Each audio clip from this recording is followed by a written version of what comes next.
Government PG college Baran Rajasthan, BSc 3rd year, subject zoology, paper 3rd, unit 1st, Kota university of Kota के syllabus के according 1st unit के अंतर्गत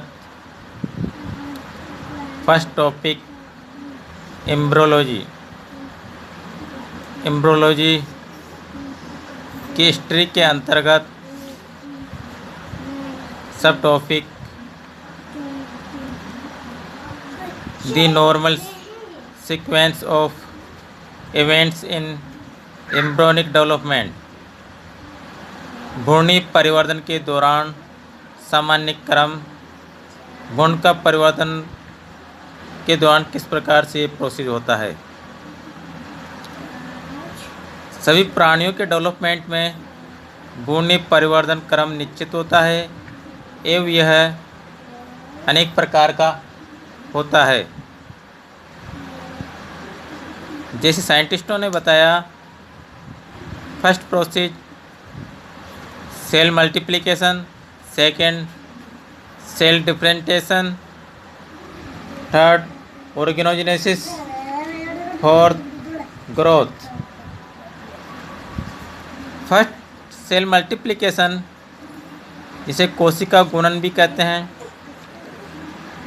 इसके अंतर्गत सभी बहुकोषीय जीव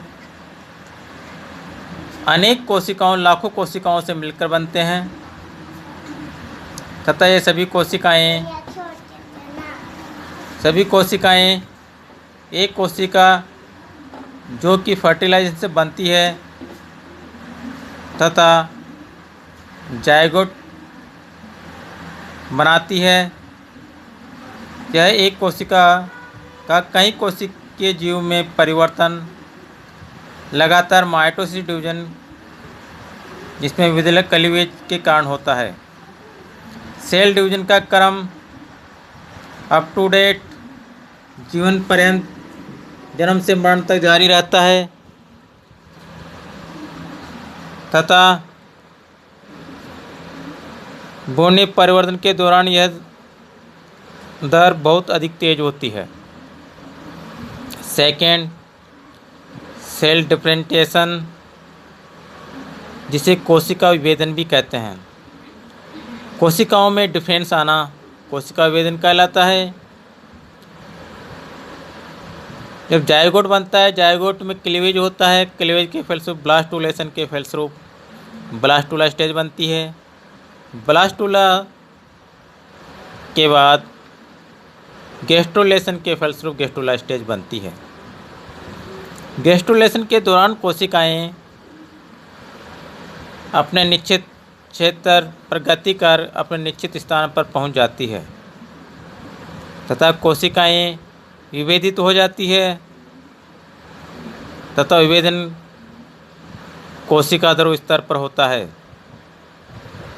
तथा यह अपरिवर्तनशील होता है, नॉन चेंजिंग, इसमें कोई परिवर्तन नहीं होता। नेक्स्ट ऑर्गेनोजेनेसिस, इसके अंतर्गत जिसे अंग विकास कहते हैं, अंग का विकास होना या ऑर्गन सिस्टम का विकास होना, ये अंग विकास या ऑर्गेनोजेनेसिस कहलाता है। जंतुओं में विभिन्न अंगों तथा अंग तंत्रों के विकास को ऑर्गेनोजेनेसिस कहते हैं। गैस्ट्रुलेशन के बाद 3 प्राइमरी जर्म लेयर से छोटे छोटे कोशिका समूह अलग होकर प्राइमरी ऑर्गन्स, रोडिमेंट्स, इसे प्राथमिक आदांग भी कहते हैं, का निर्माण होता है। प्रत्येक प्राइमरी ऑर्गन्स रोडिमेंट्स आगे चलकर प्राणी शरीर के विशिष्ट ऑर्गन्स या उसके एरिया का निर्माण करते हैं। नेक्स्ट ग्रोथ,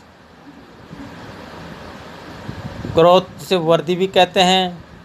एनिमल्स का ग्रोथ का अर्थ उसके परिमाण का बढ़ना, परिवर्तन घटनाओं के साथ संश्लेषण द्वारा कार्बनिक पदार्थों का परिमाण बढ़ता रहता है। निरंतर विभाजनों से कोशिकाओं की संख्या भी निरंतर बढ़ती रहती है। साथ ही पुत्री कोशिकाओं से डॉटर सेल्स भी कहते हैं का आयतन बढ़ता रहता है। इन घटनाओं के परिणाम स्वरूप निरंतर भ्रूण का आयतन बढ़ता है। इसे ग्रोथ कहते हैं। भ्रूण निरंतर ग्रोथ द्वारा अंत में पेरेंट्स एनिमल्स के जैसे आकार ग्रहण कर लेता है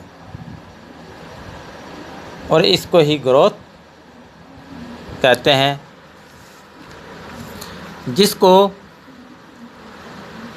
भ्रूण परिवर्तन के दौरान एक सामान्य क्रम एक आरेख द्वारा दिखाया गया है, जिसमें स्पर्म और ओवा की क्रॉस या मिलन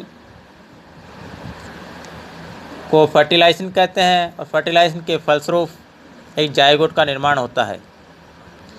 जायगोट में क्लीवेज की क्रिया होती है, जिसमें माइटोसिस डिवीजन होते हैं। इसमें एक कोशिकाओं, दो कोशिकाओं, 2 से 4, 4 से 8, 8 से 16, 16 से 32 कोशिकाएं ऐसा निर्माण होता है। क्लीवेज के बाद ब्लास्टोलेशन क्रिया आती है। ब्लास्टोलेशन के फलस्वरूप ब्लास्टुला का निर्माण होता है।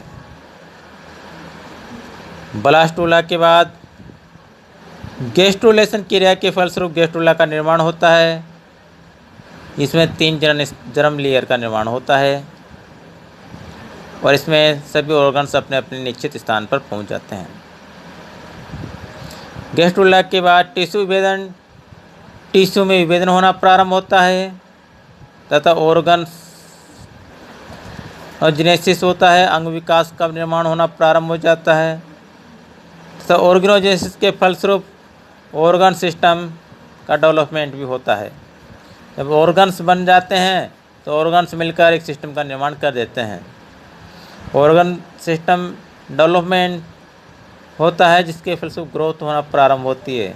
जब ग्रोथ होते होते लास्ट में एक पेरेंट्स जैसे एनिमल्स का निर्माण कर देता है।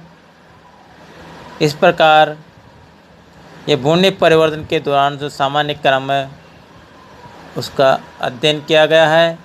इसके बाद में नेक्स्ट टॉपिक की स्टडी की जाएगी।